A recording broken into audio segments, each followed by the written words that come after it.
Actress Cate Blanchett blows up at an interviewer and uses obscenities in the middle of an interview.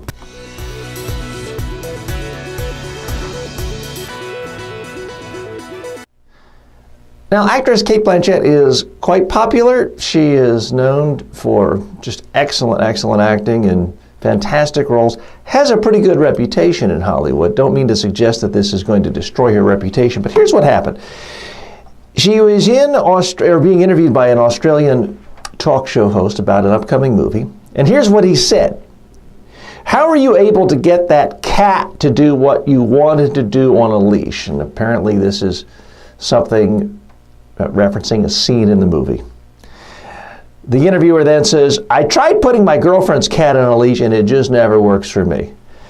Cate Blanchett's response was, that's your question? That's your effing question? Although she didn't say effing, she said the whole word.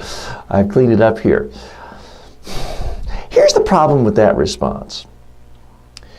The second she said that became the most interesting thing in the interview because it had emotion, spontaneity, anger, a unrehearsed quality to it. And that's the problem with having an outburst like that, is that becomes the headline. Guess what the only thing is anyone's talking about from that interview? Her emotional outburst and basically, metaphorically slapping the reporter in the face. Now, that very well may have been a stupid question. I don't know. But here's the thing I teach my clients to say when they are in an interview and they hear a stupid question. I remind them, nobody cares about your opinion of the question. You're not hired to be the journalism professor of this reporter. You're there to answer questions and to promote the messages that help you, your organization, in this case, the Cate Blanchett movie.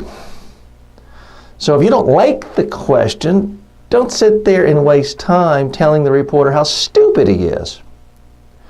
Instead, simply rewrite the question in your own brain to make it a smart question, an easy question, and then answer that question. Cate Blanchett could have easily just rewritten that question in her own head to, can you tell us about the challenges of doing this particular movie?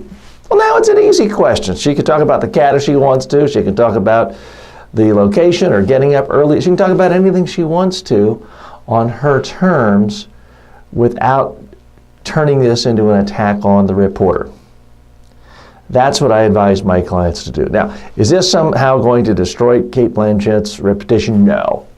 Some might even argue that this has gotten a lot more attention and more focus on her movie, although I don't remember what the name of the movie is, than if she had just given a straight interview. My point is control. I want all of my clients to know exactly what they're doing in an interview and what the outcome will be. If you have an outburst, use an obscenity, attacking the reporter's questioning or intelligence, that's going to be the story, so make up your mind in advance what you want. The other thing about this Cate Blanchett situation is you're a Hollywood star. You're making 1,000 times more money than most families anywhere in the world, whether it's Australia or the US. You're getting news coverage that most businesses would love to get, but they can't. They have to buy advertising. And sure, when you're a Hollywood star and you're going on a publicity tour, you get the same 4 or 5 questions asked again and again and again, hundreds of times in a day. And I'm sure it's boring. But you know what? A lot of people have boring jobs. They don't get paid $5, $10, $20 million a year or a movie. So suck it up, Hollywood stars. I'm TJ Walker. Thanks for joining me.